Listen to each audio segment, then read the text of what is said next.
Welcome back to the Action Bible, audio companion and narration by MC Brown.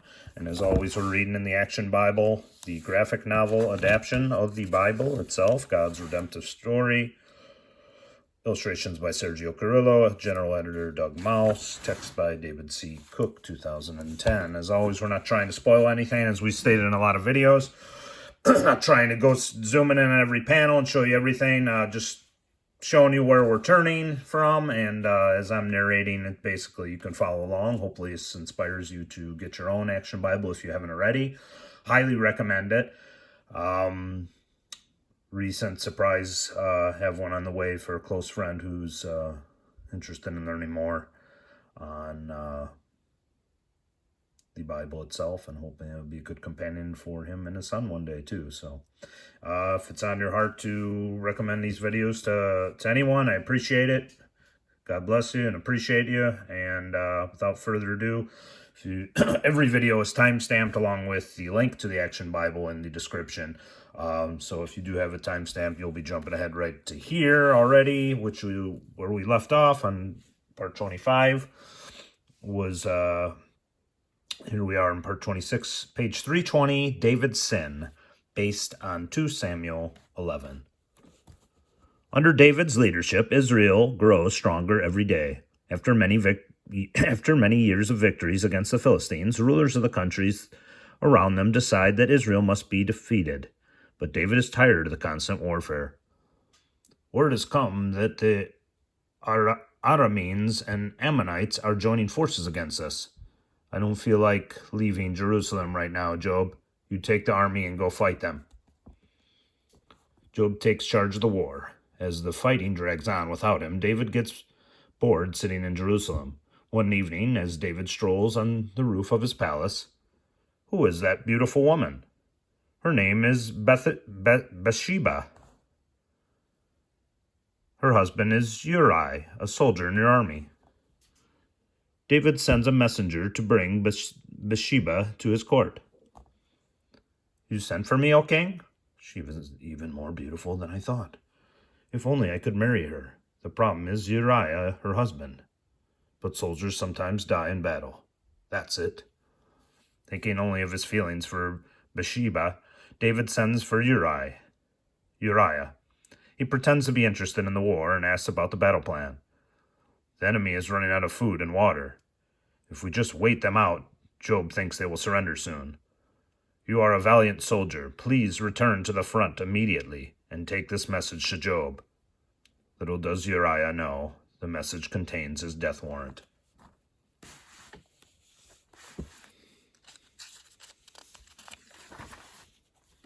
Not knowing that his own king has betrayed him, loyal Uriah rides furiously back to camp. Welcome back, Uriah. Did you see the king? Yes. He asked me about our military campaign. I told him of your plans to force enemy to surrender. He sent you this message. Job breaks the king's seal and reads, Send Uriah into the thick of the fight so he will be killed. David. Job doesn't know why David desires Uriah's death, but he is always willing to obey. David wants us to attack at once, Uriah. I need you to lead an assault against the main gate of the city. Attack the main gate? That's the best defended part of the city. What about our plans for the siege? Your king has commanded you. Follow me, men. We have pledged the king our loyalty, and today he asks for our strength. We will fight for the honor of our king and our God. Uriah boldly attacks the gate, but the archers protecting the city wall easily kill him and his men. The rest of the Israelites are forced to fall back. And so, several brave soldiers die to cover up for David's sin. Job's messenger brings the news to David, thinking he will be upset at the death of his men. We fought bravely, but the archers on the city walls had the advantage. Uriah and several others were killed. Tell Job not to feel bad. War always takes some of our best men. Wait until the defenders have run out of food, and then attack again and take the city. When Bathsheba's time of mourning is over, David calls her to the palace and they get married. Long live the king! Long live the queen! The people are happy, but God is not. Instead of being a shepherd who protects God's people, David has committed murder and stolen a man's wife. God cannot let David's secret sin go unpunished.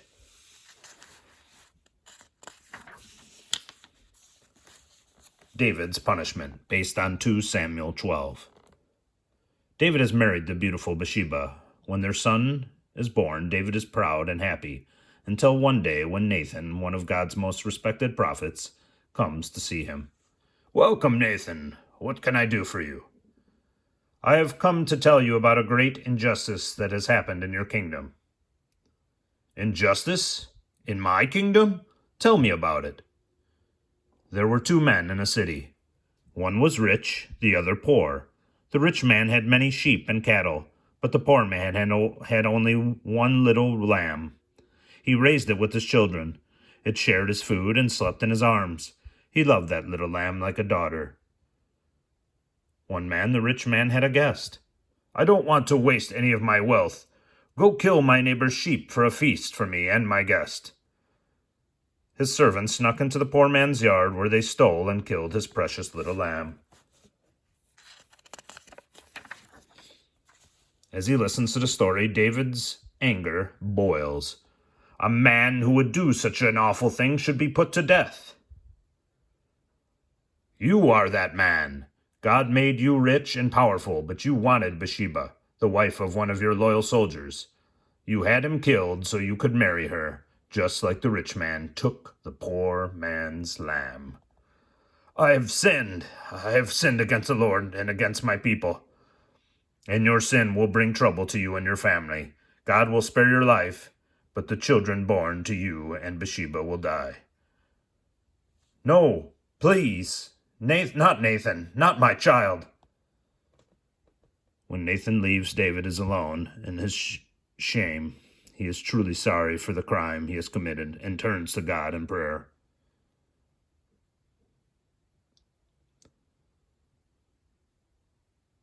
"Create in me a clean heart, O Lord. Give me a new spirit, faithful to you." For days, David neither drinks nor eats. He fasts and cries out to the Lord, asking God to spare his child. He hasn't spoken for days, except to God. But his efforts are in vain. After 7 days, his baby dies. If he was that sad while the child was still alive, what will he do when we tell him it's dead? I hope he won't do anything desperate. But when he hears the news, David instantly gets up and takes a bath and puts on new clothes. Then he asks for his first food in weeks. "What are you doing? When the child was alive, you fasted and wept, but now that he's dead, you eat? Why aren't you sad?" "While the baby was alive, I thought the Lord might answer my prayers. But now that he is dead, no amount of grieving will bring him back. I will see my baby again one day."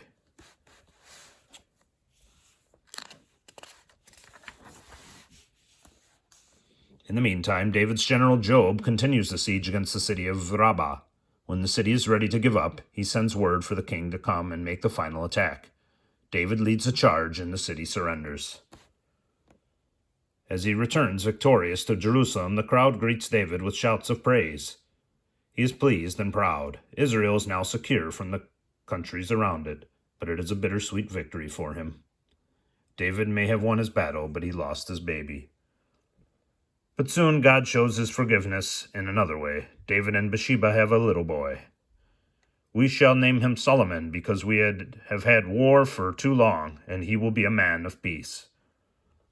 More good news comes. Nathan, who has also forgiven David, brings news that God has given their new baby a special name, Jediah. The name means loved by God, and shows that God has special plans for David and Bathsheba's son. Battling Brothers, based on 2 Samuel 13, 23 through 39. For many years, David reigns over Israel. Unfortunately, sin and violence reign within his own family. His oldest son, Amnon, is the heir to his throne, but another son, Absalom, hates Amnon and wants a crown for himself. Knowing that his father doesn't like to leave Jerusalem, he asks a question. Father, it is sheep shearing time, and I'm having a big feast in the country. Will you honor my guests with your presence? Thank you, Absalom. But if you are having a big feast, I don't want to add to your expenses. Well, since you can't come, Prince Amnon can represent you. But he hates his half-brother. Can I trust him? Very well, but I'm sure all my sons would enjoy celebrating the sheep-shearing festival at your house.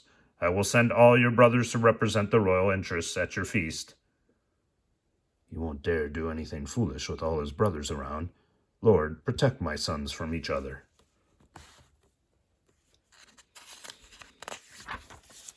But Absalom has plotted for 2 years to kill his older brother. Nothing will stop him. All my brothers will be here, but it will make no difference. By the end of the feast, they will be too drunk to react. When I give the word, kill Amnon. Absalom throws a merry feast with plenty of food and wine. Before long, his brothers are in high spirits, enjoying themselves without any worries. Absalom signals his servants. Absalom's servants come forward to do their dirty work. The other brothers and their servants flee in terror. One of the servants races to Jerusalem. My lord, Absalom has murdered all of your sons. David tears his clothes in grief. His worst fears have come true. But in his fear, the servant had exaggerated the tragedy. David's other sons soon come stumbling into the palace. We're okay. Absalom only murdered Amnon. The rest of us escaped. Thank God you are safe, but Amnon, my firstborn son, is dead. Absalom must be punished for this. But Absalom has already fled to Geshur, where his grandfather is king.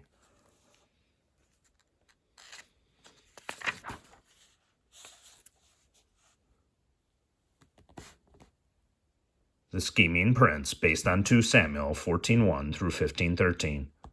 For 3 years, David grieves for his sons, the one who is dead and the one who ran away, but he does nothing. Finally, Job confronts him. David, you must do something. The kingdom needs an heir to the throne, and right now that heir is hiding out in exile. Very well, but on one condition. Your father misses you, Absalom. He sent me to bring you back to Jerusalem. I'm glad he's finally forgiven me. Well, not entirely. He says you can't live in the palace or come to see him. If that's the way he wants it, I will do as my father commands. He won't treat me that way for long. For 2 years, Absalom lives in Jerusalem without seeing his father. He resents the treatment, and his anger grows until at last he can't stand it any longer. He sends for Job, but Job refuses to come. Fine. If Job doesn't think I'm important enough to talk to, then I'll give him something important to deal with. Job has a barley field next to mine. Set fire to it. What on earth does he think he's doing? Prince or no prince, I'm going to... Ah, Job. I'm glad you could join me. I've decided that I'm tired of my isolation. My father asked me to come back to Jerusalem. If he wants to punish me for what I did, let him do it. But if not, then he needs to forgive me and treat me like a son again. One day I'll get even with you for the way you've treated me. Grudgingly, Job takes Absalom's message to King David. Your son misses you. He wants you to forgive him and welcome him back into the family. He misses me? Truth be told, I miss him too. All right, tell him he may come see me. Stand up, Absalom. I forgive you. From now on, you will be welcome at the palace as a prince of Israel. Absalom pretends to be humble as he bows before his father, asking forgiveness, but in his heart he has an evil plan.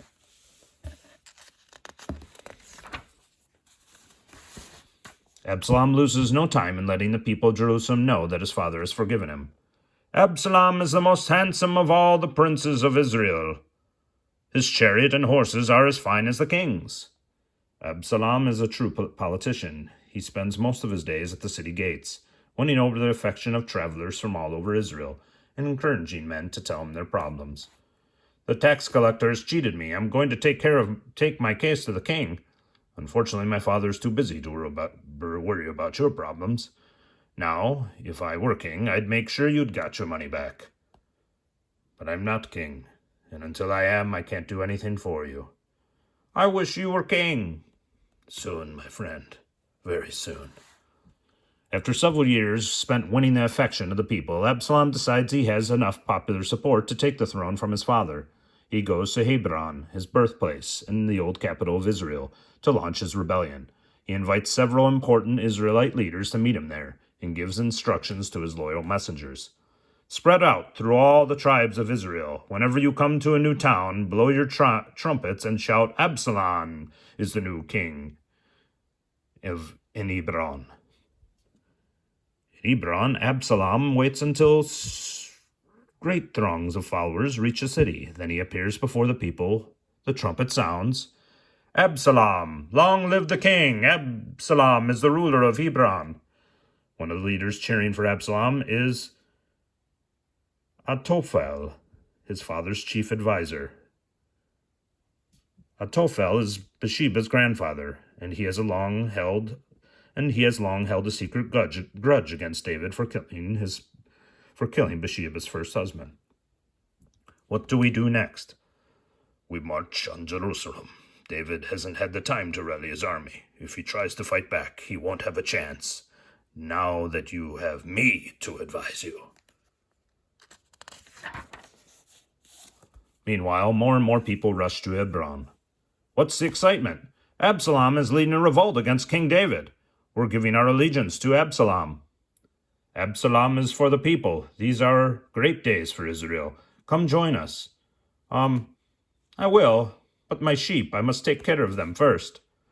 Instead of joining the crowds on the way to Hebron, the faithful shepherd runs north until he reaches the gates of David's capital, Jerusalem. Open up! The king's life is in danger! The people have revolted. They are proclaiming that Absalom is king in Hebron. My son? Why has he done this to me? And that's where we'll stop here. Be running on battery. So 336 ends this. When we resume, it'll be on page 337. That will be David's spies, based on 2 Samuels. And that's where we'll resume on part 27. So, as always, appreciate you guys. Love you guys. God bless you guys. Please share this, like, subscribe, hit the notification bell if it's on your heart and God has put it on your heart to share it. Appreciate it. I'm just going to keep rolling along. Any mispronunciations, as always, apologize. And if you got any corrections for me, just leave them in the comments. If it's names I'm still reading up ahead, I shall make the corrections. And we will see you in the next video. Thank you, guys.